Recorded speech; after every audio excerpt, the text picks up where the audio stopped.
তোমার ফেসবুক ধ্বংস করেছে। ভাবলাম এই মৌলবী, এটারে আগে আমি নাম দিয়ে রাখছি কাজ্জাব বিন ইবলিস।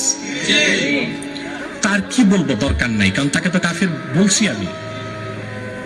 সে কাবাঘরের কথা বলতে যে বলেছে, কাবাঘর তো হিন্দুরা তৈরি করছে।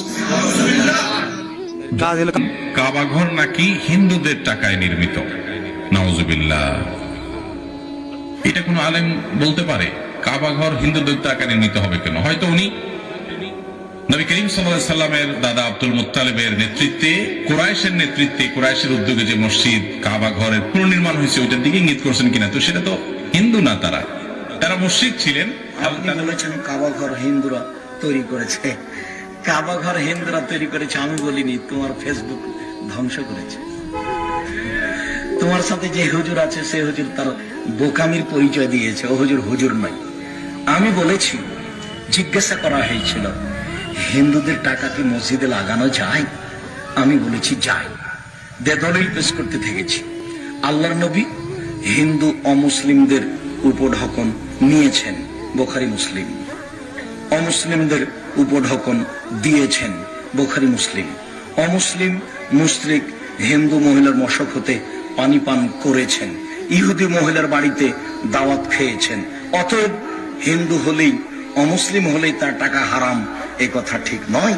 তার টাকা দিয়ে রোজা ইফতার করা যাবে, তার জবে করা খাওয়া যাবে না, তার টাকা মসজিদে লাগানো যাবে। সাথে সাথে কাবাঘর যারা তৈরি করেছে তারাও ছিল পুত্তলিক। তার বাপ চাচারা কাবাঘর তৈরি করেছেন, তখন আল্লাহর নবীর নবী হননি। তারা মূর্তি পূজা করত। ওদের মূর্তির নাম ছিল লাত, মানাত, উজ্জা, হবল।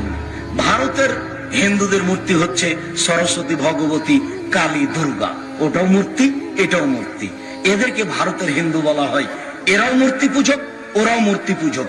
তো মূর্তি পূজকের টাকা দিয়ে কাবাঘর তৈরি করা আছে, রাসূল পরে ভেঙে ফেলেননি।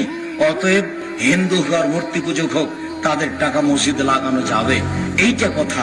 তুমি কি করে ফেসবুকে লিখে দিলে যে আব্দুল রাজ্জাক সাহেব বলেছেন ভারতে হিন্দুর টাকা দিয়ে কাবাঘর তৈরি করা আছে?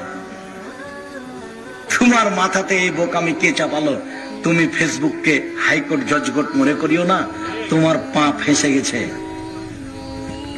তুমি যার ব্যাপারে ফেসবুকে লিখেছো তার কাছে ক্ষমা না নেওয়া পর্যন্ত এখান থেকে ফিরে আসার কোনো পথ নেই।